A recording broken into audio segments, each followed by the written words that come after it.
I want to share with you some ideas about the secret power of time in a very short time. Right, start the clock, please.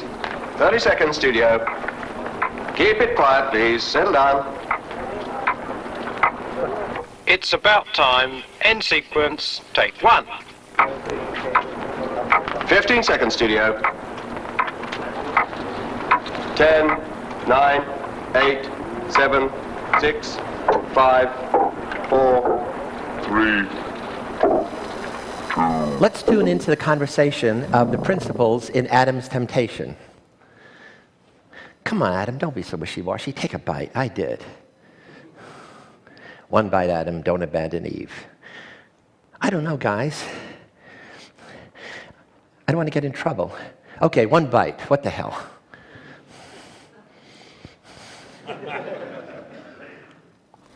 Life is temptation. It's all about yielding, resisting, yes, no, now, later, impulsive, reflective, present focus, and future focus.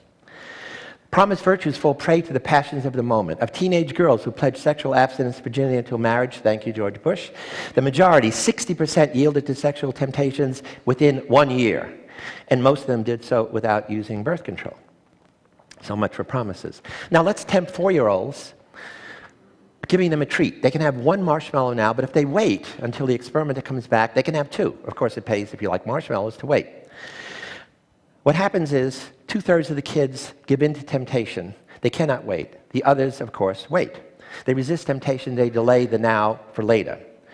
Walter Mischel, my colleague at Stanford, went back 14 years later to try to discover what was different about those kids. There were enormous differences between kids who resisted and kids who yielded, in many ways. The kids who resisted scored 250 points higher on the SAT. That's enormous. That's like a whole set of different IQ points. They didn't get in as much trouble. They were better students. They were self-confident, determined. And the key for me today, the key for you, is that they were future-focused rather than present-focused. So what is time perspective? That's what I'm going to talk about today.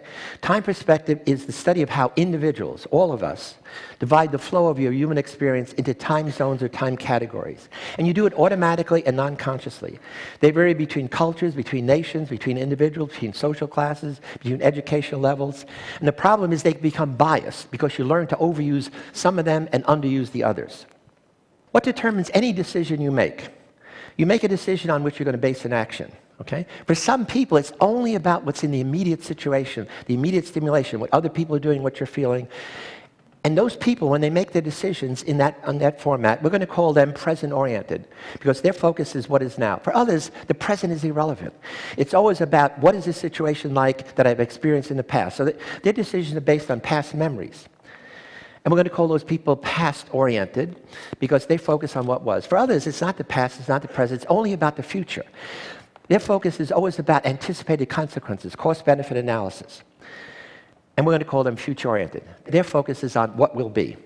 So time paradox, I want to argue, the paradox of time perspective is something that influences every decision you make you're totally unaware of, namely the extent to which you have one of these biased time perspectives. Well, there are actually 6 of them. There's 2 ways to be present-oriented, 2 ways to be past-oriented, 2 ways to be future. You can focus on past positive, or past negative.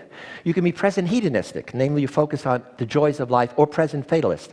Doesn't matter, your life is controlled. You can be future-oriented, setting goals, or you can be transcendental future, namely life begins after death. Developing the mental flexibility to shift time perspectives fluidly depending on the demands of the situation, that's what you got to learn to do. So very quickly, what's the optimal time profile? High on past positive, moderately high on future, and moderate on present hedonism, and always low on past negative and present fatalism. So the optimal temporal mix is what you get from the past. Past positive is your roots. You connect to family, identity, and yourself. What you get from the future is wings to soar to new destinations, new challenges. What you get from the present hedonism is the energy to explore yourself, places, people, sensuality. Any time perspective in excess has more negatives than positives. So what do futures sacrifice for success? They sacrifice family time, they sacrifice friend time, they sacrifice fun time, they sacrifice personal indulgence, they sacrifice hobbies, and they sacrifice sleep, so it affects their health. And they live for work, achievement, and control. I'm sure that resonates with some of the testers. And it resonated for me. I grew up as a poor kid in South Bronx ghetto, a Sicilian family. Everybody lived in the past and present. I'm here as a future-oriented person who went over the top, who did all these sacrifices because teachers intervened and made me future-oriented, told me don't eat that marshmallow because if you wait, you're going to get 2 of them. Until I learned to balance out. So I stopped, I've added present hedonism, I've added a focus on the past positive. And so at 76 years old, I am more energetic than ever, more productive, and I'm happier than I have ever been.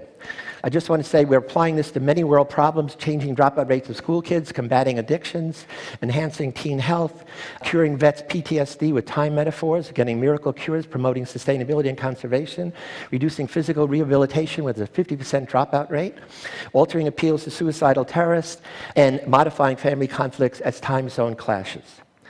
So I want to end by saying many of life's puzzles can be solved by understanding your time perspective and that of others. And the idea is so simple, so obvious, but I think the consequences are really profound.